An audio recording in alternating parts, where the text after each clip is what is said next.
Thank you, Andy. We rehearsed. Thank you for the warm welcome, and thank you all for being here today. As Andy mentioned, my role on the development of the next generation platform started about 5 years ago.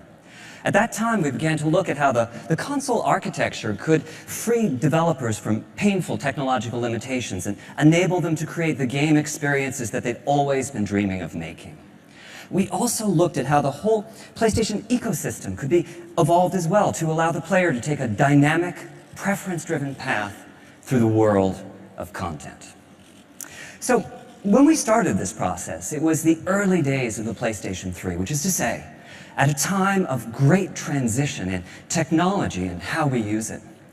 Every major console, all the way from the Atari 2600, which was a dominant console when I started in games some 30-something years ago, all the way up through the PlayStation 2, had pretty much been a single-purpose device. Insert the cartridge, the CD, the DVD, power it on, play your game.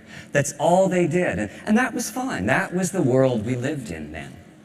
But at the time of the launch of the PlayStation 3, all of that was in flux. The world was becoming a connected place, and a single device was now expected to provide a range of services and applications. Now, PS3 has done pretty well in these respects. It's the top platform for Netflix. But as a console designed before this revolution hit, there are limits to the functionality that it can provide in this new world. In addition, since the launch of PlayStation 3, we've seen a proliferation in the number and variety of devices that people own and interact with. With so many platforms to support, much less value is found today in exotic technologies such as blast processing or a supercomputer on a chip. I'm proud of what we accomplished with Cell on PlayStation 3, but at the same time, the need to radically customize technology can interfere with the design innovation that's so central to game creation.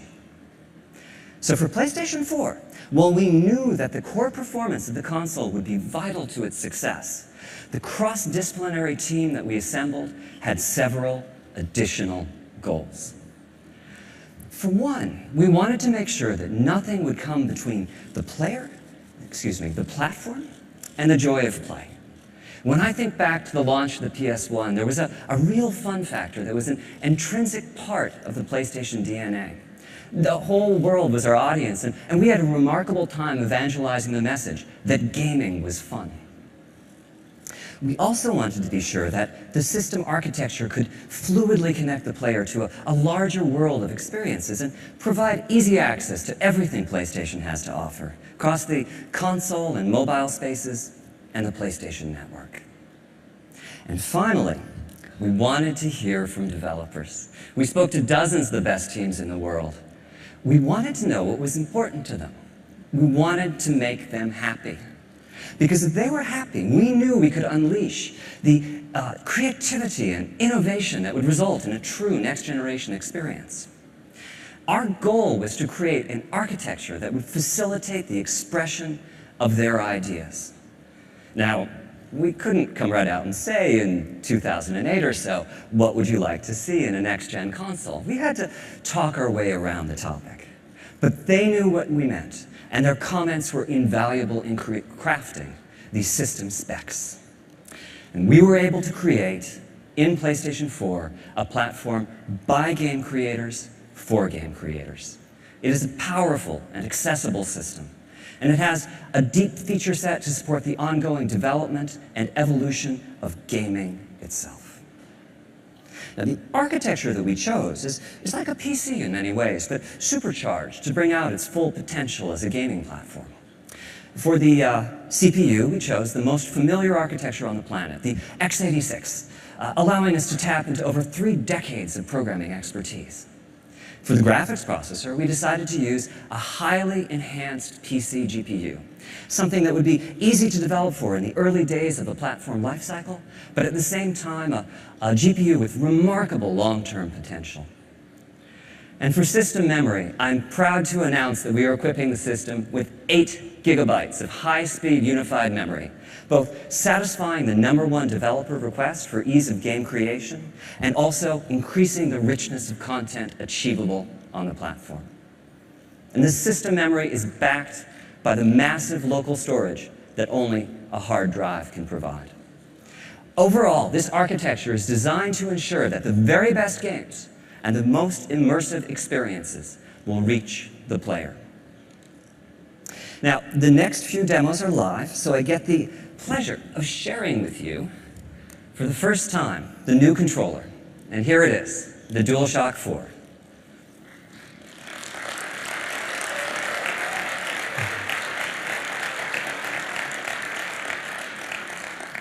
Thank you.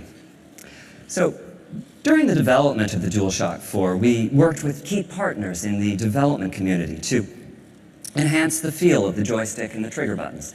The result is a much tighter sense of control over in-game actions. We also took this as an opportunity to enhance the rumble capabilities and reduce the controller latency.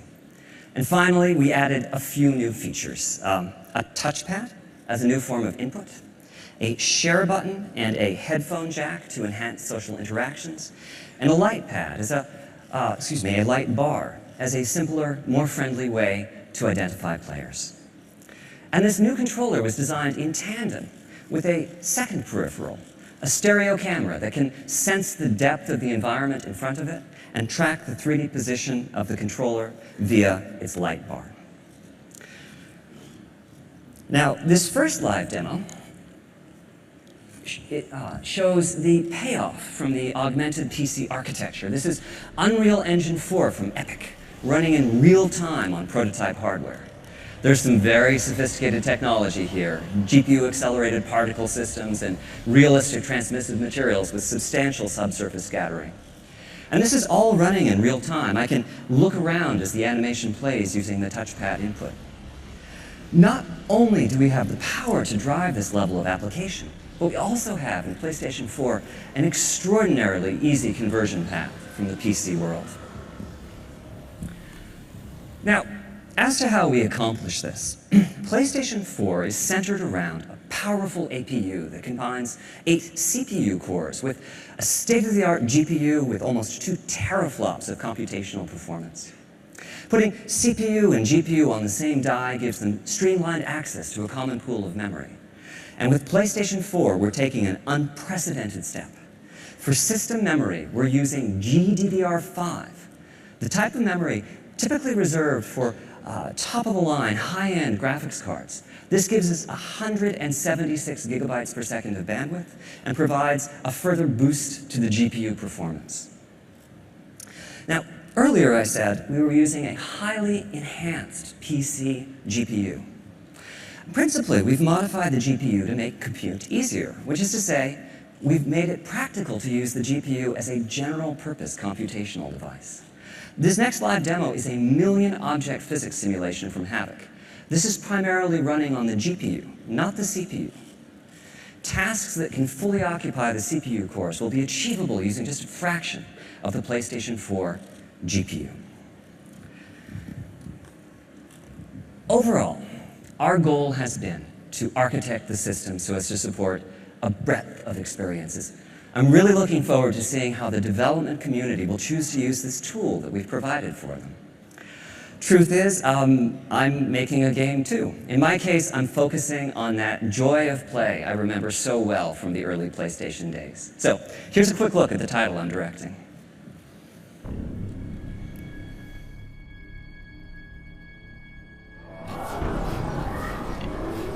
War has come to our peaceful land.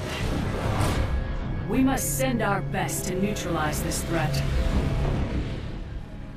A veteran explorer, military might. Yes, Doctor. I would like to make a small addition to the team. Behold my greatest creation, Knack. Just go slow, little buddy. You'll be fine. He looks a little delicate to me. Knack is capable of explosive growth. He will be invaluable in the fight against the goblins.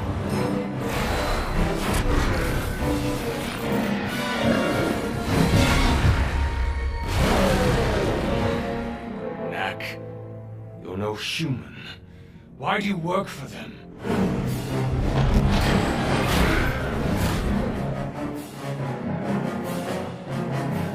Victor's up to something. The next step of human evolution begins now. The world is about to change, and he'll be the one who changed it.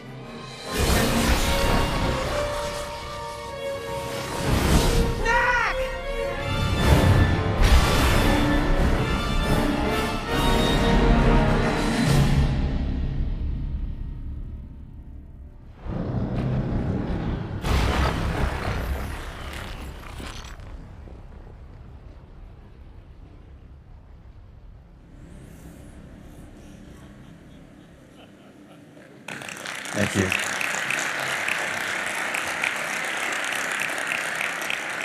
I can't tell you how nice it is to finally be able to show that in public. So, with the major system components, CPU, GPU, hard drive, memory controller in place, the next design task for our team was to create the larger user experience that would surround the games.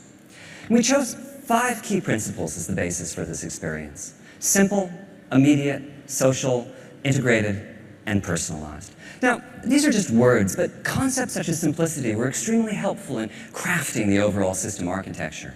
Games continue to evolve, some becoming very complex indeed, and the processing power of the system is an exponential leap over its predecessors. But at the same time, we wanted the platform itself to be consumer-oriented, with a premium placed on functionality and ease of use. For us, simplicity meant that powerful functionality needed to be just a button press away. Speed of response is also vital. Immediacy is no longer an ambition when creating system UI, it's an expectation with players. So on PlayStation 4, we've put together a feature set, assisted in many ways by custom hardware, that radically reduces the lag time between consumers and their content. For one, the hardware supports suspending and resuming on play sessions. Just hit the power button and the system enters a low power state, with the play session preserved in RAM. The minutes that it takes today to boot a console and load a save game will be a thing of the past. On PS4, you'll just hit that power button again and promptly be back playing the game at the exact spot you left off.